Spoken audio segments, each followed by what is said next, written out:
So thank you for joining us in recognition of National Foster Care Month. During the month of May, TWC has hosted a weekly webinar series on topics relevant to improving the lives of youth impacted by foster care while educating those who support these youth. This series is a precursor to our TWC Annual Foster Youth Conference that will be hosted July 13th through the 15th, 2026 in Allen, Texas at the Marriott Dallas Allen Hotel and Convention Center. Please know that all 4 webinars will be posted in the upcoming weeks to our TWC Foster Care Internet page. So next, let's go over some housekeeping. Attendees who hold a CRC license will earn 1 CEU per session by completing the survey that will be posted toward the end of this 1-hour webinar. Those who hold licenses other than the CRC can take the CEU to their board to seek if it meets their board's criteria. This webinar will be recorded, but you must attend live to receive a CRC CEU. The recordings will be posted on our TWC website, as I said, in the next couple of weeks. We will field and answer as many questions as possible during this webinar. We have ASL interpreters and closed captioning available for attendees, and a companion document in Word will be shared for participants who need the accommodation. So I'm pleased to introduce you to Dr. Yao Wang. Dr. Wang is an assistant professor at UT Arlington School of Social Work. Her research focuses on supporting older youth and young adults transitioning out of foster care, as well as the experiences of international students in higher education. Today, she's going to speak on the topic of the challenges youth experience as they exit foster care and the value of personal connections. Many of you who attend our annual Foster Youth Conference next month will have the privilege, in July, we'll have the privilege of also hearing and seeing Dr. Wang in person at our conference. So with that, I'll pass it over to you, Dr. Wang. Thanks so much, Laura, for having me here. Let me share my screen.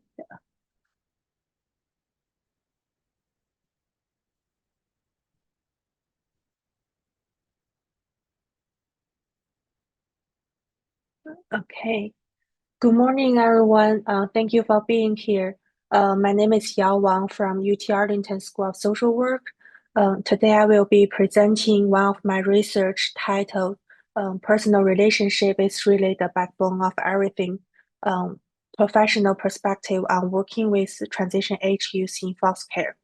This study explores how professionals, like many of you, perceive the experience, needs, and support of transition age youth, particularly during the process of leaving foster care and approaching to adulthood.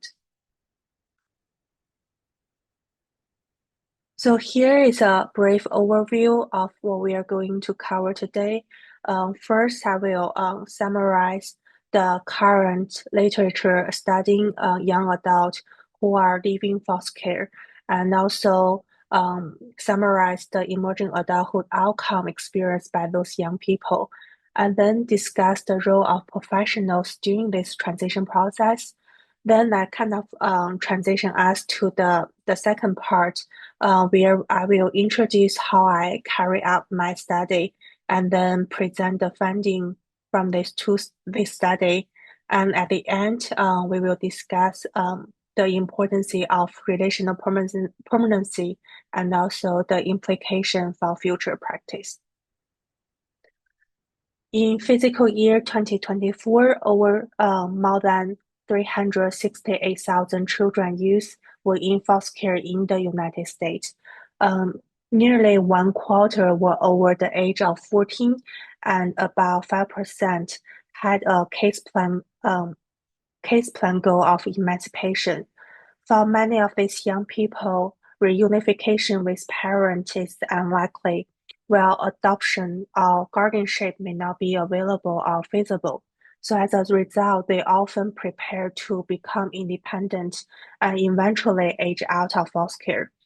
Although a lot of effort has been put to assist these young people as they leave care, approach to adulthood, many young people describe the process of leaving care as sudden or abrupt or instant, characterized by limited emotional and practical support during this critical period.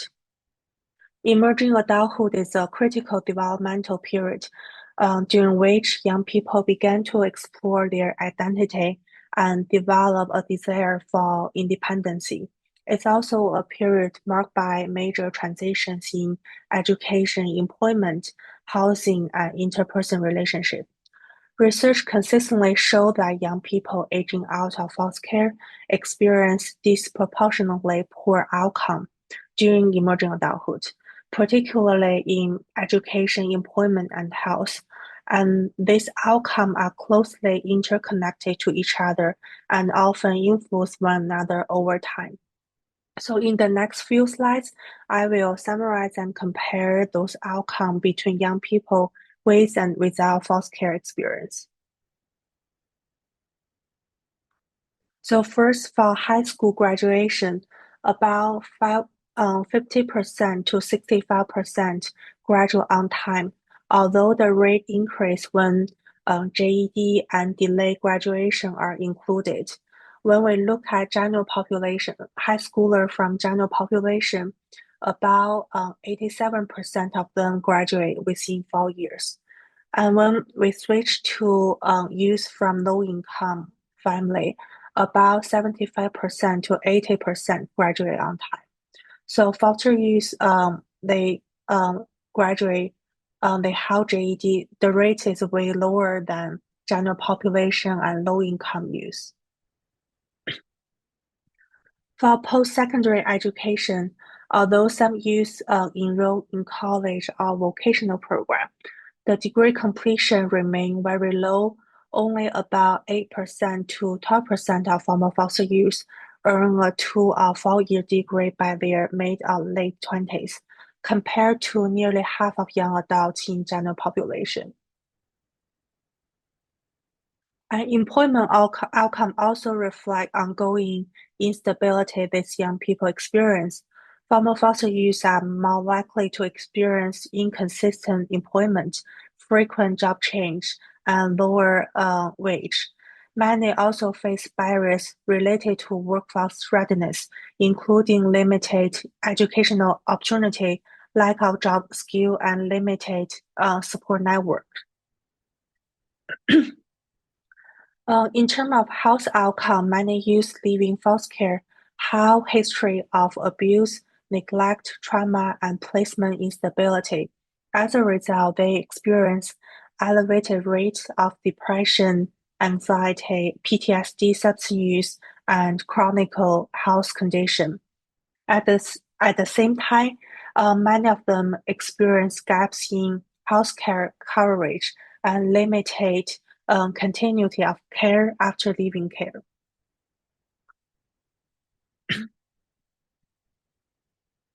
So professionals play critical roles during this transition process. Youth in foster care age 14 and older, they are entitled to have a transition plan designed to support them, support their preparation for adulthood. And child welfare worker and service provider, they help youth develop transition plans related to their housing, education, employment, and mentorship. They also coordinate services and connect young people to mental health services, independent living program, uh, and also other service. Given the central role of professional, so this study was designed to explore how professionals themselves understand and experience working with young people who are living foster care. So this study used a qualitative design. I start my recruitment in the summer of 2023 and conduct semi-structured interview in fall 2023. So participants who had worked with youth in foster care age 14 years and older and had worked in this field over 1 year are eligible for this study. So a total of 19 participants complete online interview with me. So here is a profile of participant in this study. So the participant represent a range of professional backgrounds and years of experience working with young people in foster care.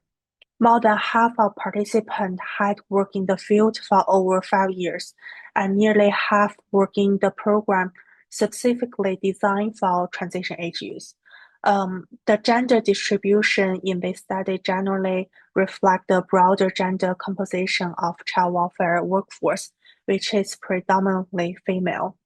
During one interview, a male participant highlighted the need for more male professionals working with young men in foster care, emphasized the importance of positive male role models as these young men approach adulthood.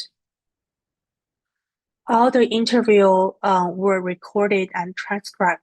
So here is kind of a brief overview of how I analyze the data. So first I review the interview notes and be familiar with the transcript, and then generate initial code aligned with the prior category and extracting exemplar code.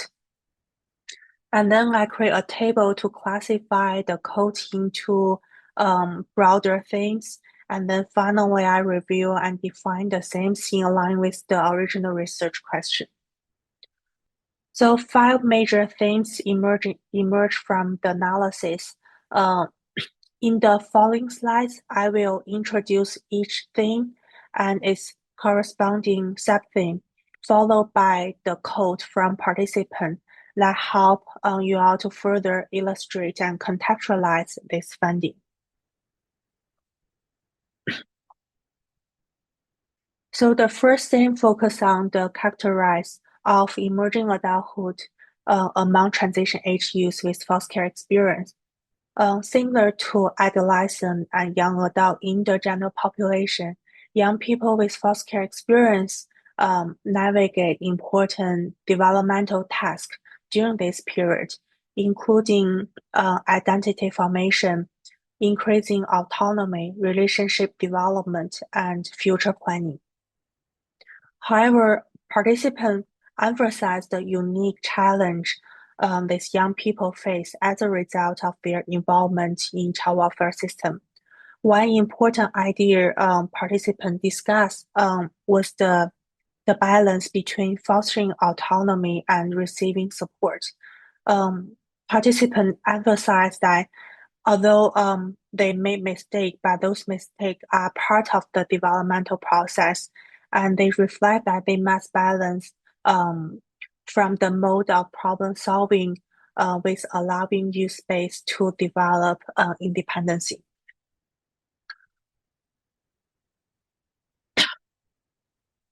Let me know if you need more time to read the code from participants. The subtheme two is participant reflect also describe the phenomenon that many young people are forced to grow up earlier than their peers due to the instability, responsibility, and survival need associated with child welfare involvement. Unlike many adolescents in general population who can gradually explore independency while relying on consistent support from their family, young people in care are often expected to make adult-level decisions related to housing, employment, finance, and healthcare at a much earlier age. And many young people don't have equal opportunity to experience a normal adolescence and instead learn to prioritize their self-sufficiency and survival. So one participant shared that she helped youth to experience normal developmental experience opportunities such as extracurricular activity, friendship, sleepover, despite the involvement in foster care.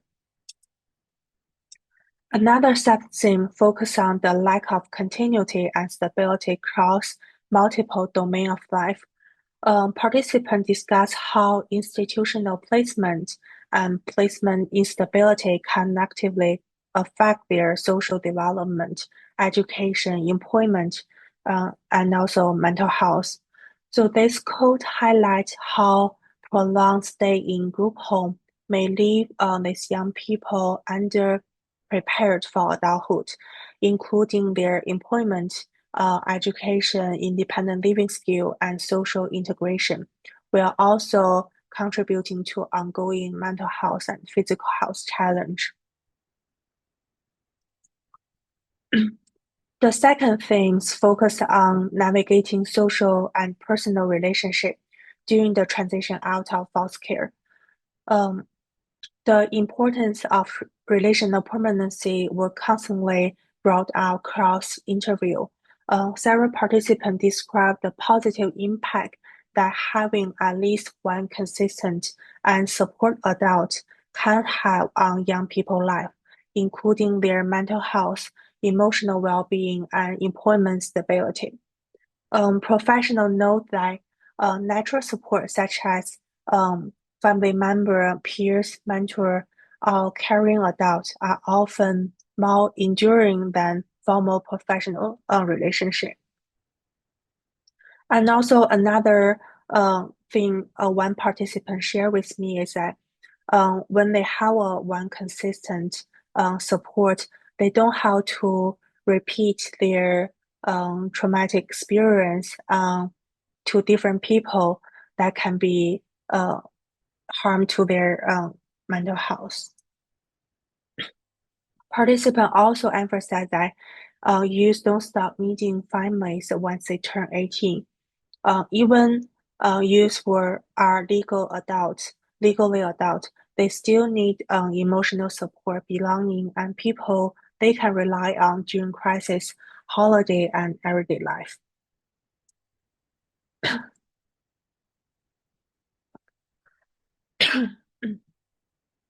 Another important finding was the role of peers who have similar lived experience.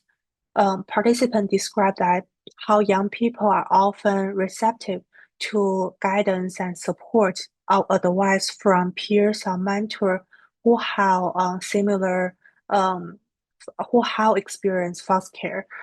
Several participants share that their agency regularly invite foster care alumni to speak with young people currently in care and share their lived experience.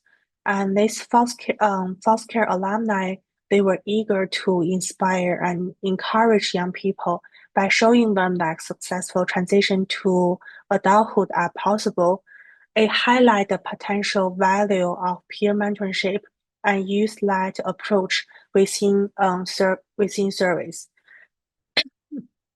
I will talk more about youth-led approach later in this presentation. Participants also described that many formal support disappear once they turn 18. Professionals discuss how youth often lost contact with caseworker and service provider during a period when they still need significant support. And the discontinuity can sometimes result in interrupt service and unmet needs. The third things focus on reconnecting with family of origin. Participants note that many youth want to return to their biological family member after leaving care, and often they are hoping to rebuild a relationship with their family. However, professionals participating in this study do notice that this reunification didn't always go as hoped and sometimes exposes young people to additional harm or disappointment. So in this quote, David, the participant, sharing that even though they want to go back to their parents, but they end up finding out that their parent never want them, and they find out the parents are not capable of taking care of them. There's also Debbie, one participant in this study, shared that this young lady want to come back to her father, but since she had some developmental delay and she couldn't see her father, and their unresolved issue, and the father is not in the right place to take care of her. The fourth things focus on the relationship between supportive connection and mental health. Participants emphasize that social isolation can significantly affect youth emotional well-being, and while supportive relationship can improve their confidence, resilience, and overall function. So this Matthew, he's an independent living program manager, and he shared that like knowing there's someone for you and can increase their confidence as they navigate emerging adulthood. Dr. Wang, there was one request by a participant that said that they do need a little bit more time to read the quotes. Okay, thanks so much, Laura. Of course. Yeah. Let me know which code they want to revisit. I couldn't see the chat here. Of course. Yeah. I'll let you know. Yeah. So, is there any code here? Oh, You can continue. I think it's also important for me to let the participants know that we will post this webinar on our intranet page. And I also dropped the accessible Word document that has all of these scenarios in it. But thank you for letting us know to slow down a bit. I appreciate it. yeah. Okay, okay, let's resume to theme 4, focus on the relationship between supportive connection and mental health. Uh,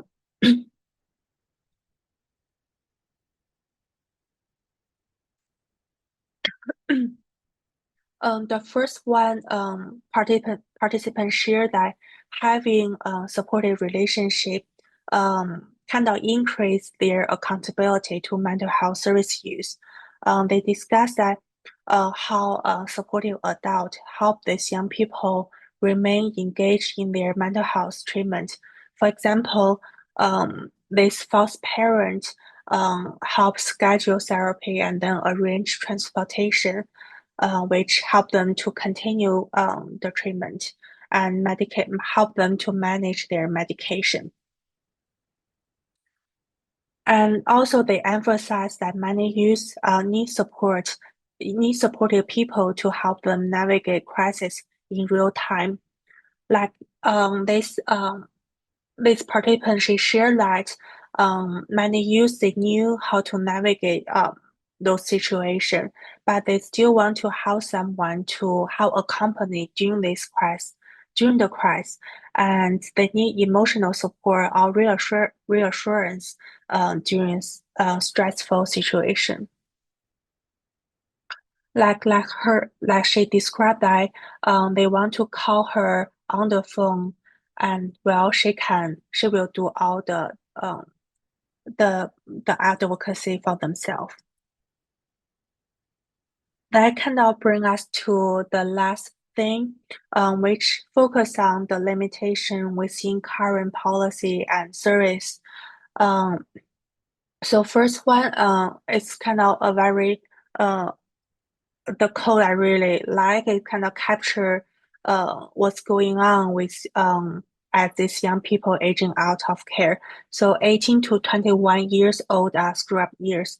I think a lot of adolescent or young people in this age range, they are still exploring their life and make mistake and screw up, but they have the support from their family member. But it's now participant kind of criticize that policy that expect youth to become fully independent immediately at age 18, and the current policy kind of are not developmentally appropriate, and they emphasize that many youth, they are still trying to secure housing, employment during this time period, will need continued support. Participants also described the mismatch between available support and current housing reality.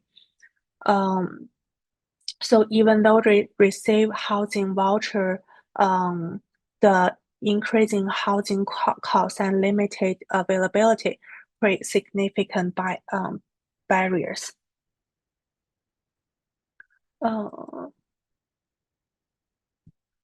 Another important recommendation involves increasing youth voice and leadership in service and policy development.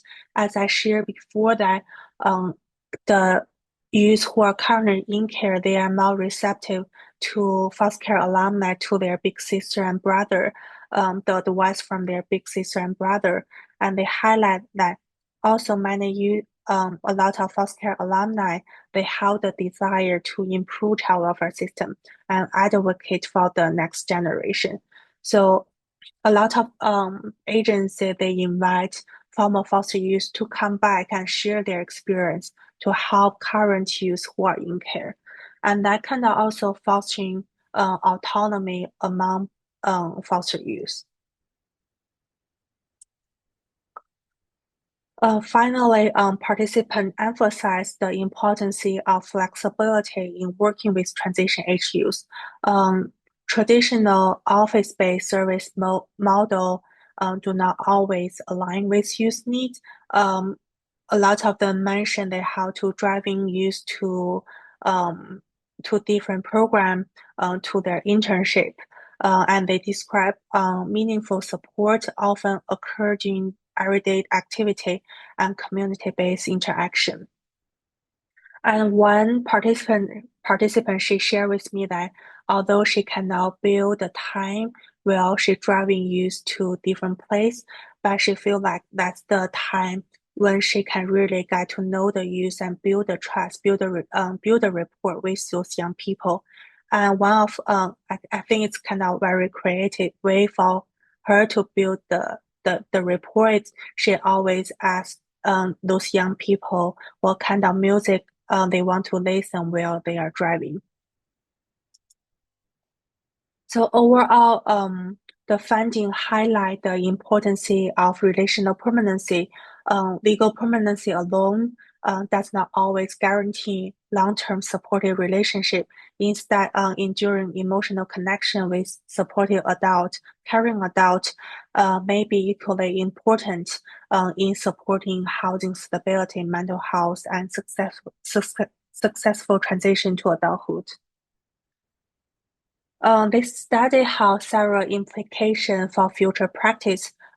First is professional and system should prioritize cultivating long-term supportive relationship for these young people. And also, the second is the program designed for these young people should recognize the long-lasting impact of child welfare involvement and provide developmentally appropriate support. Third is programs should create opportunity for youth leadership and agency. Finally, the stronger collaboration cross system, for example, between child welfare system, mental health, housing, and workforce development, is kind of essential to better support young people who are living foster care. I think that's it. Thanks so much for your time and attention. I'm happy to answer any question and continue our conversation. And here is I include my email here, and if you want to get connected further, I'm happy to continue our conversation after this webinar. Dr. Wang, when I was reviewing your slides and we were preparing for this presentation, I was really touched by some of the scenarios that I read. Since we have time, do you think we can go in and read some of the scenarios? Sure. I think that would be helpful for participants. Okay. And I would say there's just one, but they were all so good, especially the ones about magically turning 18. And the one about the court dates I thought was especially touching. Yes. I think that would generate some more conversation. Give me a second. Let me reshare the slide. Oh, Sure. And while you're doing that, I just want to do another shameless plug that you all will get to meet Dr. Wang in person, because she's going to be presenting at our annual TWC Foster Youth Conference. um, yeah, I feel I spent very quick, don't spend much time on the code, but and also it's kind of really a brief code. I'm happy to elaborate more and provide more contextual information. Yeah.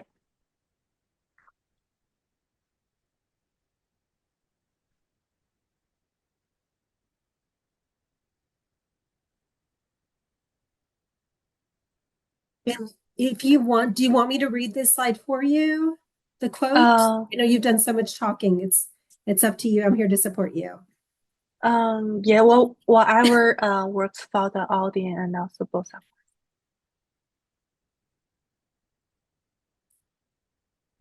I'm sorry, my audio went out. What did you say again, Dr. Wang? uh, whatever works for the audience. Okay. Yeah, Yeah. why don't you read it for them, or I can, whichever is Okay, I easiest. can, yes, I can read. So the first one, Mia, she's independent living program coordinator. She kind of share, what she's sharing is angle to other participants, since all the participants, they are service provider or child welfare worker. And they as professional child welfare worker, we all tend to have the problem solving mode rather than kind of solving the problem. But when we work with these young people, we kind of need to switch from the problem solving mindset to allowing the space so these young people can solve the problem. I'll help them to thinking about how they can um, so they have the space to come up with solution on their own and figure out how they can use the skill. They may don't realize they have the skill. Yeah, and also a lot of time, they mention, of course, we make mistake when we first do something, and then they mess up, but they learn more from this mistake. Yes, and we have a great comment from Mary Woods, and I think we can all agree with this, and we're all Mhm. guilty of it. It says, I believe that many of us feel the need to show support by fixing the problems. It's so beneficial for us to listen and ask these youth what they think they can do next. So I think all of us would agree with that, Mary. Thank you for mentioning that. Yep. Um, the next one is force to grow up. Um, I think for me, when I when I conduct the interview and I kind of reflect what's going on with my life when I was 18 to 21 years old, I definitely didn't thinking about become independent, living by myself. So they kind of highlight they don't have the chance to experience the normal um adolescent life, like no worry and don't need to thinking about employment, don't need to thinking about how to wake up at 7 a.m. to catch up my early morning shift, thinking about how to managing paying the rent, or hang out with my friends. Yep. Mm. And And we had another comment from Lucy Castile. She said, I have to chime in wholeheartedly with the scenario regarding the caseworker advocating for foster youth once they hit 18 to give them more time and find stable living. Also, it does not help that rent is so expensive.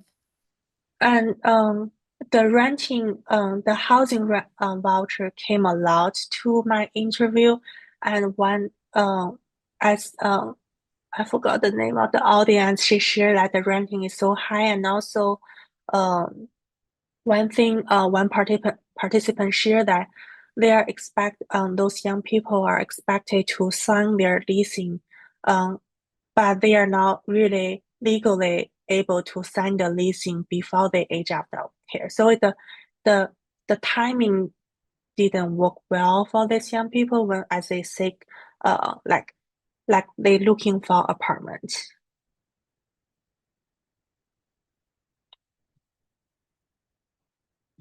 Mm.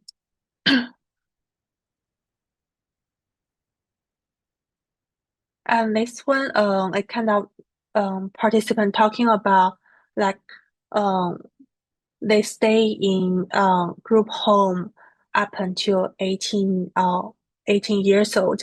And also when one participant shared that since they move a lot, move from different group home, different foster home, um, their education experience were also interrupted. So they don't have consistent learning experience in terms of their math, their history, or other curriculum. So it's everything is kind of it's not consistent, and that kind of impact their ability to integrate into the society as they live in group home.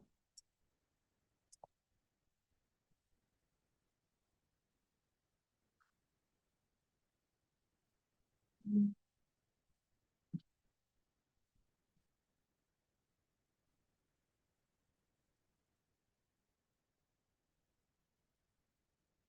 And I saw there's a group chat. Katrina mentioned like the state of Texas have foster care initiative where youth qualify for housing voucher to help them to get stabilizing housing after age 18. Just for my own curiosity, I just wondering the process of applying housing voucher here. Since when I talk to participant here, I want to know that participant in this study come from um, the state, any state, how to say, I didn't focus on a specific state, so I don't know how the housing voucher, the application to housing voucher looks like here in the Texas. If you want to share, if they can share, are they able to speak? Uh,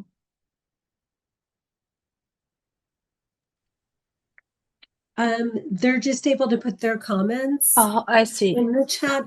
I I know see. personally one of the challenges I heard from one of the foster care liaisons is that the youth have to show that they're able to have stable income, hence Mm-hmm. a stable job to continue paying rent. So even when they sign that lease, they're Mm-hmm. accountable for being able to pay for that rent in the next coming months. And so oftentimes, even though there's that voucher, they still feel very stuck financially. I see. Thank you for sharing, Laura.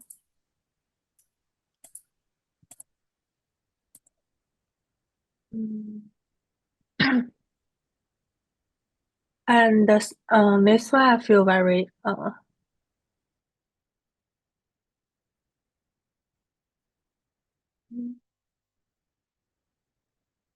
oh, I see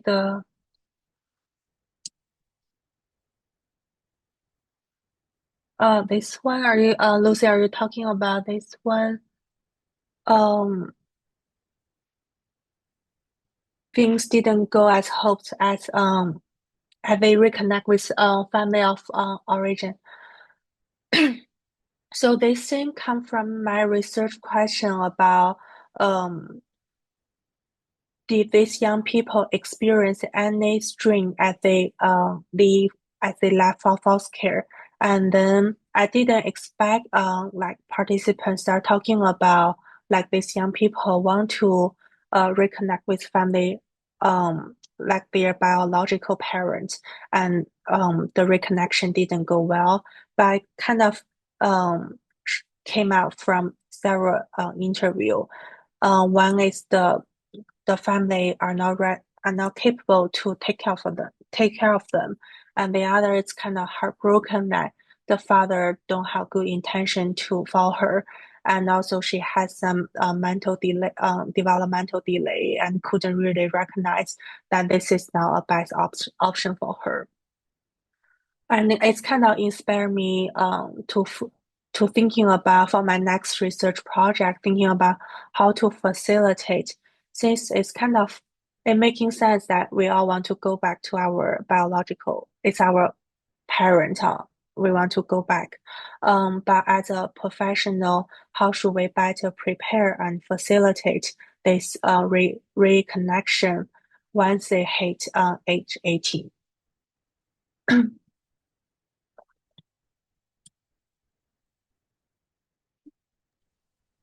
And we have another comment by Katrisa, and my apologies if I'm not pronouncing your name right.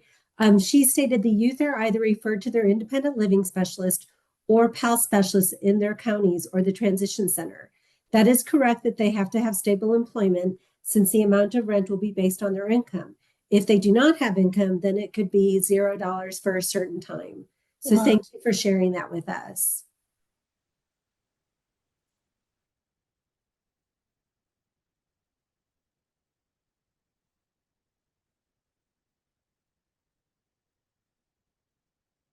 And I saw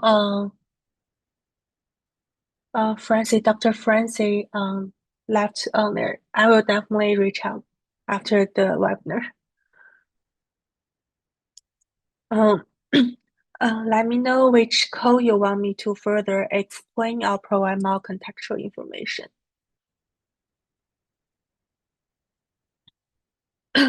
And it's this one just remind me that one participant shared that her foster mom always had a walk with her every day, and that helped her to maintain her overall emotional well-being. And also, when she was thinking about seeking job, finding a job, and although a lot of time the young lady was kind of questioning about herself, but her foster mom is a cheerleader throughout the process, and eventually she got a job and then had a really successful transition. So throughout the interview, I feel just having one consistent person in their life makes such difference.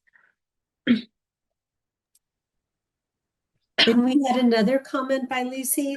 She stated Yeah. the other scenario where the female youth went back to her abusive father, only for the relationship to not have changed one bit. Wow, my heart just sank.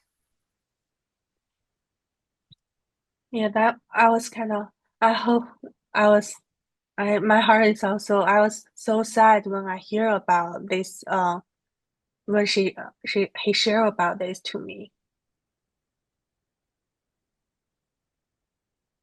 Yeah. And then Terrell Lynn said the other concern regarding applying a housing voucher, does the apartment complex accept the housing voucher? Only a few apartment complexes appear to accept them.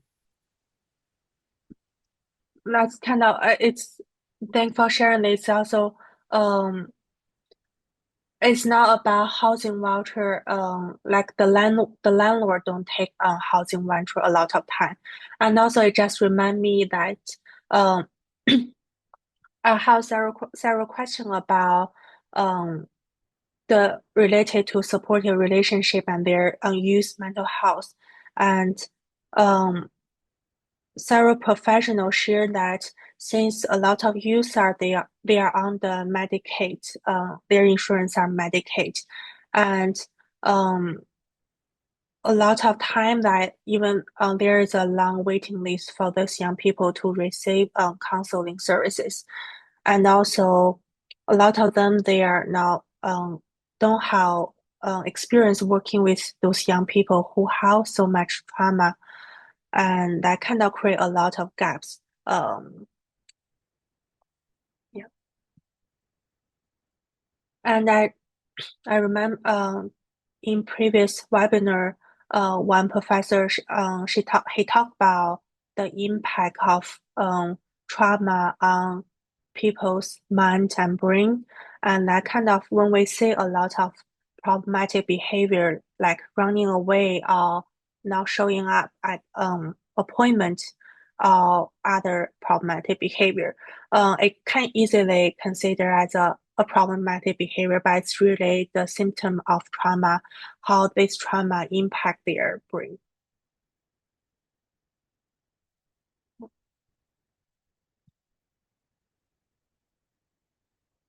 Or if you have any question for me, I'm happy to answer any question.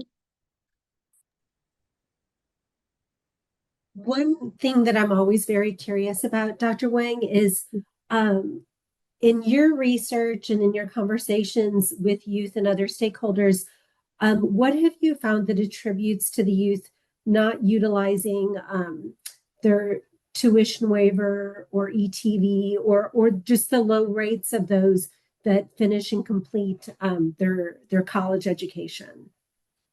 Uh, um, First, I think how to say it's not they are not using, but when they are, it's a lot going on in their life. Several young people I talked before, like they are enrolled in college, but meanwhile, they are also how to maintain full-time employment to support their education. And once one thing happen, um, for example, they have to uh, go to their work on time, and then that means they may miss their class. So when one thing happens, it can jeopardize their education, their school enrollment. It's not that they don't take the education voucher. Mhm.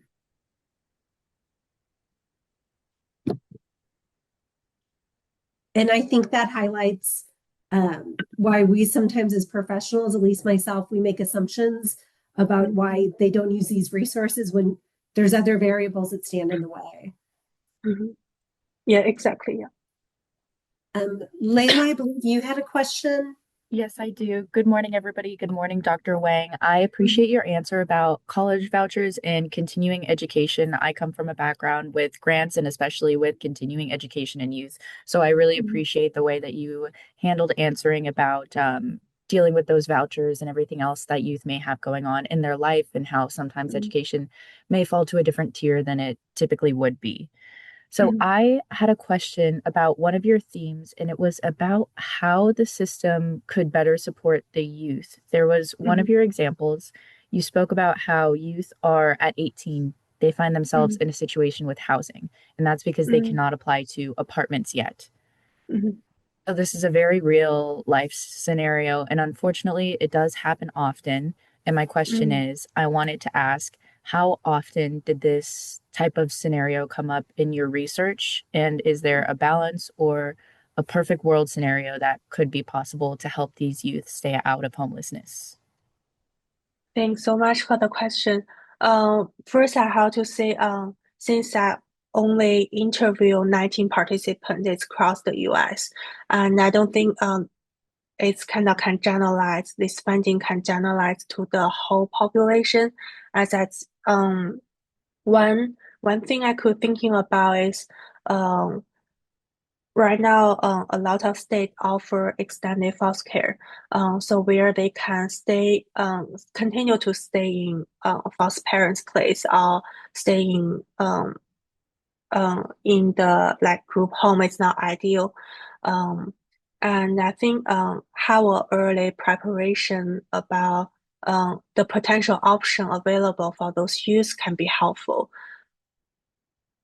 Like a lot of one research is not from my research, but uh, a lot of research show that even extended foster care are available, but because of their previous experience with child welfare with foster care system, a lot of youth they don't want to engage. They just want to leave the system once they turn 18.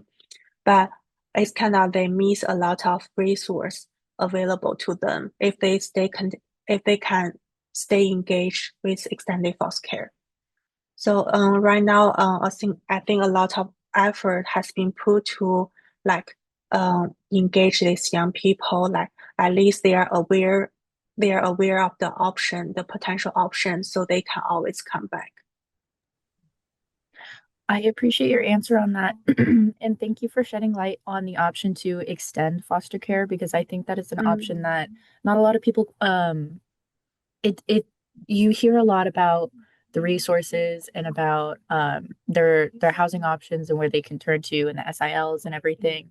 But mhm, extended foster care is another option that may not always be as visible as some of the other ones or turning to a transition center.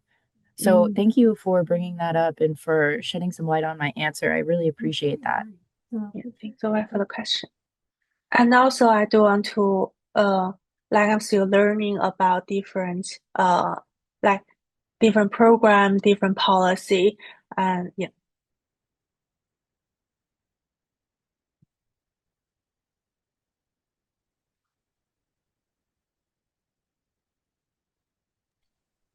I also wanted to share, and Daniel, if you don't mind putting up the Texas Foster Youth Network flyer real quick. UT has been awarded a grant from TWC, and they're going to create what they're calling a hub for foster youth that can access resources from this hub to get connected to resources including employment, housing, healthcare needs, financial needs. One of the amazing things about the initiative is that they're going to employ youth that have been in foster care previously. So I think it's really exciting, and I just wanted to plug this before we moved on. Again, it hasn't been completed yet, but they are in the works. Gabe Opet is a lead on it, and I will share the flyer with you all. But I think that the fact that this has been identified as a need really speaks to all the research that Dr. Wang has done, because we can clearly see the gaps that are out there, even though we approach these youth with what we think are so many supports. Oftentimes, they're on overload and they're just trying to be teenagers, just like those teenagers that aren't impacted by foster care. So there's so much adulting that's expected of them as they near that age 18. But we're hopeful that this hub that they're calling it right now, and I believe last time we saw Gay, she said that they were actually going to allow those that are part of the network to choose the name, but for now they're calling it the hub. So just wanted to share that with you all. And Daniel, do you mind sharing the link dropping it in the chat for the participants? I'd appreciate that. We also got another comment from Katrisa. They can voluntarily participate in aftercare benefits and services as well from age 18 to 21 through the transition center, similar to TRAC. And I believe TRAC is in the Dallas area, if I'm not mistaken. So thank you so much for sharing that. Any other questions while we have Dr. Wang for the next 5 minutes? Yes, and TRAC is the Dallas-Fort Worth area. Thanks, Layla. Layla is with WDD, and she is on the team that communicates and coordinates with all of the transition centers across the state. So thank you for that. And also, Daniel just dropped the link for the form for the hub that UT is creating. So. Dr. Wang, I have another question. I know you stated this during your presentation, but when did you collect data? When were you out talking with people? What was your sort of time frame, or how long did it take for you collecting and speaking with others? Thanks for the question. I start my recruitment in summer of 2023.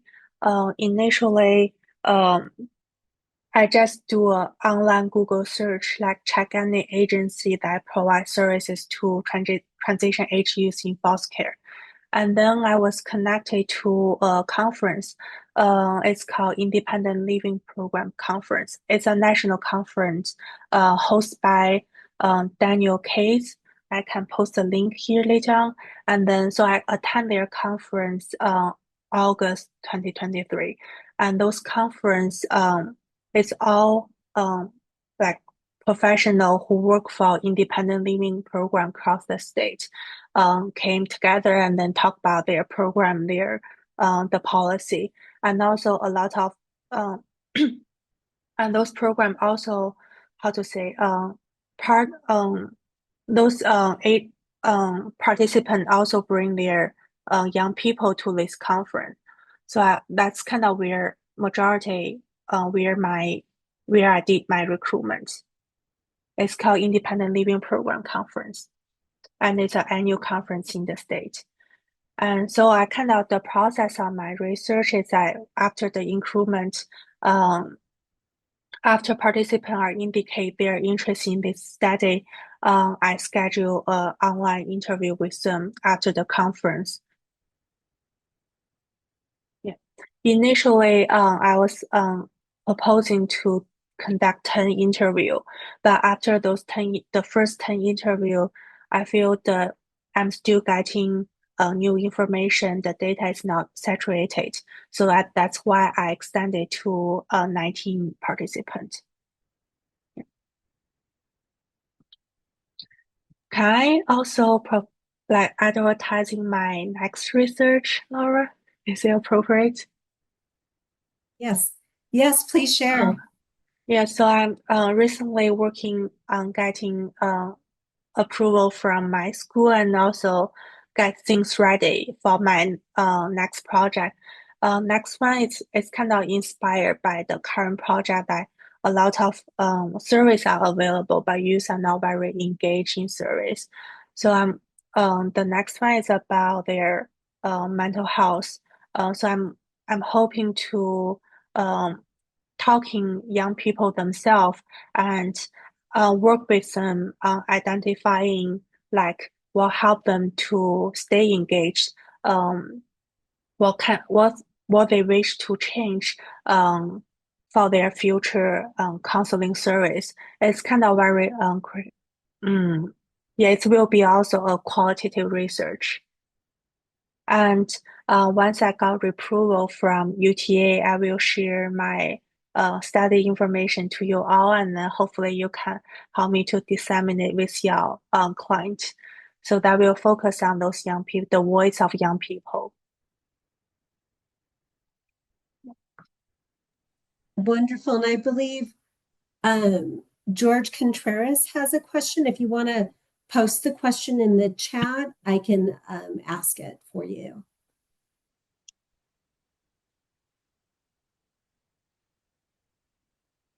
Let's see. And while he's doing that, we're nearing our 1 hour mark. Great. And let's see. Dr. Wang, I guess you posted your contact information or some of your research? No, the link I just shared is the Independent Living Program Conference. Oh, wonderful. So just in case anyone are interested about it. Oh, thank you so much. Yeah. Well, Mr. Contreras, you can certainly reach out to me and I could ask Dr. Wang your question because it looks like we are running out of time. I really want to thank you all for attending today's conference. Dr. Wang has such amazing work that she's doing, and we're so grateful that she gave us her time today to go over her current research. And we look forward to more of your research that you're going to be doing. And again, everyone, I have posted the survey that will allow you to get a CEU for attending today's webinar. The CEUs will be distributed within the next 60 days. We are currently working on posting all of the webinars on our TWC internet page. I downloaded that link as well for you all. That should be happening in the next couple of weeks. And this concludes our month of May webinar series. So this is our fourth and final webinar for the month of May, but we appreciate you all being our audience and giving us feedback, and look forward to hopefully seeing you all at our upcoming TWC Foster Youth Conference. Thank you.